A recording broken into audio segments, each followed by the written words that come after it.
Hi everyone, welcome to Diana's Table. Today I want to share my recipe with you for making pear based 동치미, which means pear and radish water kimchi. So the ingredients we need are Asian pears, and be sure to choose the ones that are nice and firm but not too big. And then the radish, again, here is better to use the small radish, and I would use them whole.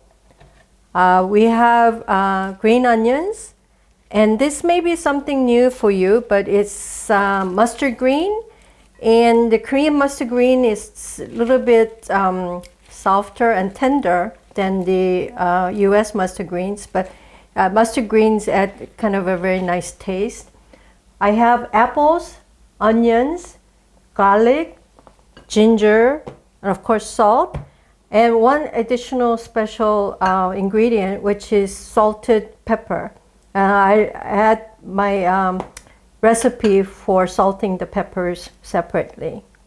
So you need to salt the pears and the radish, and actually the ratio of water and salt to have the perfect salted water is 10:1. So here I have 20 cups of water, and I'm going to put in 2 cups of sea salt.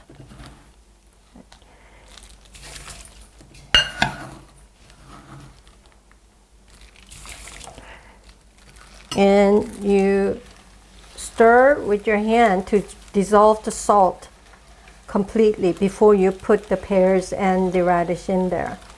It is very salty water, but this way the radish and pear will be salted just enough. Not too salty, but not too weak. And I'm going to put in the radish and the pears.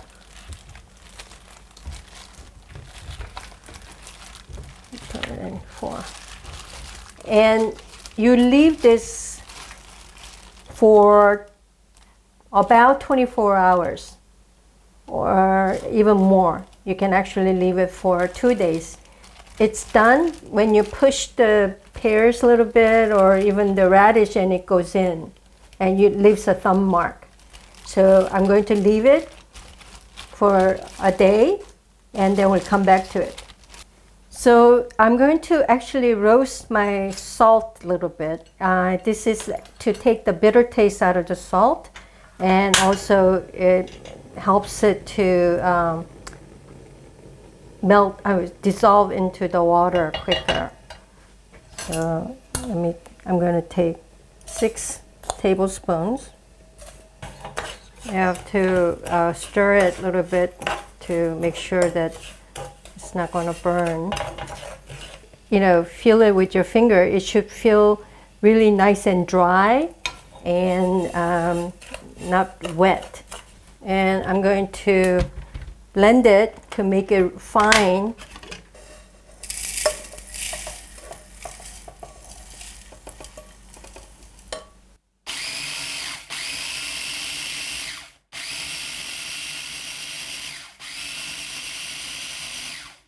Here you see the difference between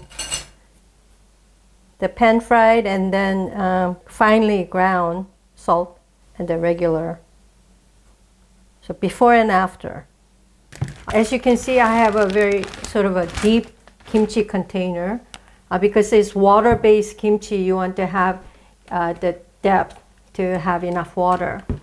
I also have the plastic bag inside. I'm going to tie it really tight so that all the ingredients and salt and everything mingle together to help it ferment.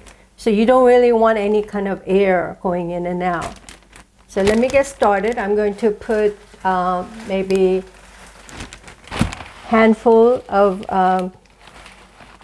mustard greens in the bottom. And then I'm going to add the green onions, again, maybe a handful. And I'm going to add two medium-sized apples I've quartered in the bottom. So there's 8 pieces of apple. And again, 2 medium-sized onions. So make sure that you're covering all the little nooks and crannies. So, and then I'm going to add the first layer, the radish, and alternate them with the pears. So I put in maybe 3 pears and 2 radish in the first layer, and then again second layer of pears, and then I'm going to add to this maybe only 3 medium-sized slices of ginger, 10 of whole garlic. So 3, 6, 9, and 10. 10 of these salted peppers. So there's 4 and 10. This salted pepper really sort of adds, it's very spicy pepper, so it adds that little bit of a spice to it. Then I'm going to add the waters now. I'm going to use bottled water. So I will add probably 4 bottles, or until it goes to the top. So I put in 4 bottles of water. And here I'm going to add that 6 tablespoons of the finely ground salt. So it's just sort of, and because we ground it really fine, it'll just melt by itself.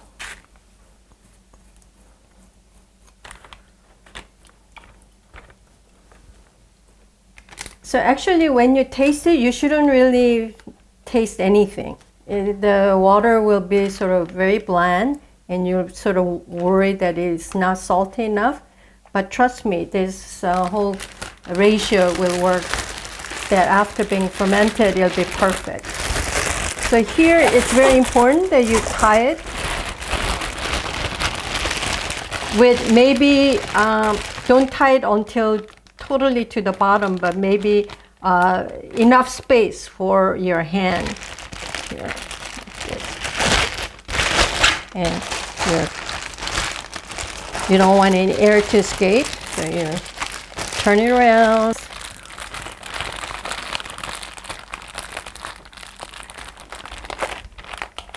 And I'm going to leave it outside in my patio for about 4 to 5 days, and a bubble should form, and it'll be ready to go into the kimchi refrigerator then.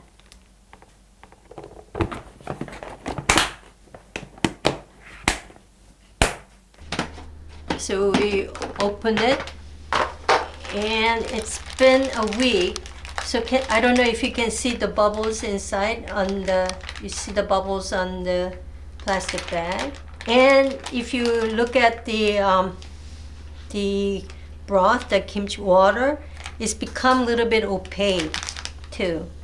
So it shows that it's fermenting really well. So I think it'll be ready to eat in about 2 weeks.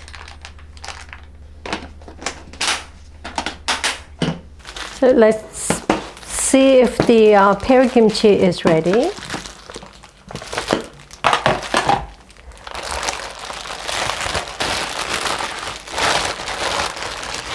All the apples are floating to the top. I'm going to take the pear out from the bottom just to make sure that I get one that's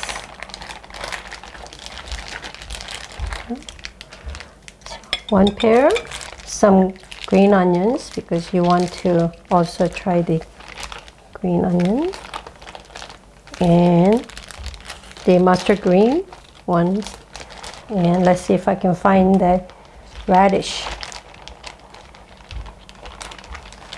Oh, here it is.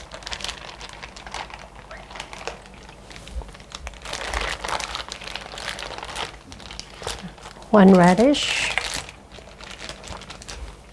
And of course, it's important to get the juice. So let me pour.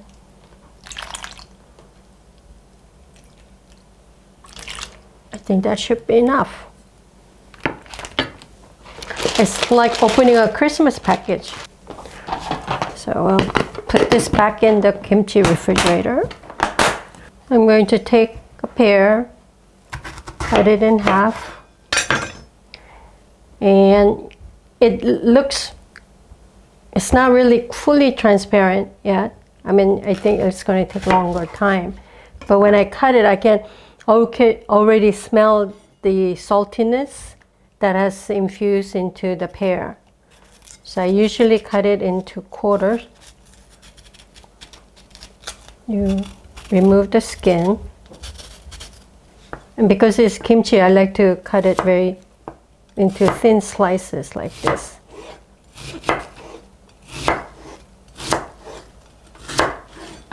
Okay. The radish as well. And already you can see that the salty water has infused into the radish. Again, I like to peel the skin because sometimes it's a little bit too, how should I say, rough on the outside. So.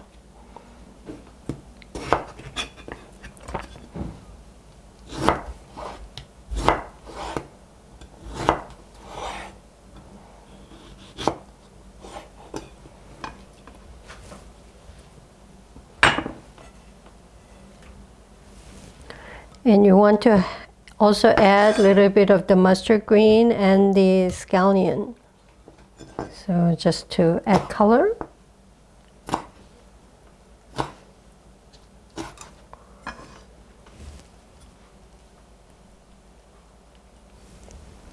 Dongchimi is not dongchimi without the juice, kimchi juice. It's nice to add some color by adding pomegranate seeds on top. So here it is. And this is, as I said, we eat it for New Year's Day, starting New Year's Day. And then, of course, when we have special guests. So here I have my pear kimchi. First of the pear kimchi for this year. So I'm going to try it and see if it's as tasty as I had originally thought it would be. I'm going to try a piece of pear. I don't know if you can hear the crunchiness of the pear, but pear has lost this sort of just sweetness, but has absorbed the saltiness into it. So it's almost really a balance of sweet and salty, but a little more on the salty side. And let me try the juice. It's really perfect balance of that radish, pear, and salty water. I don't know how else to describe it. I hope you'll make it this winter and really try it. I highly recommend it.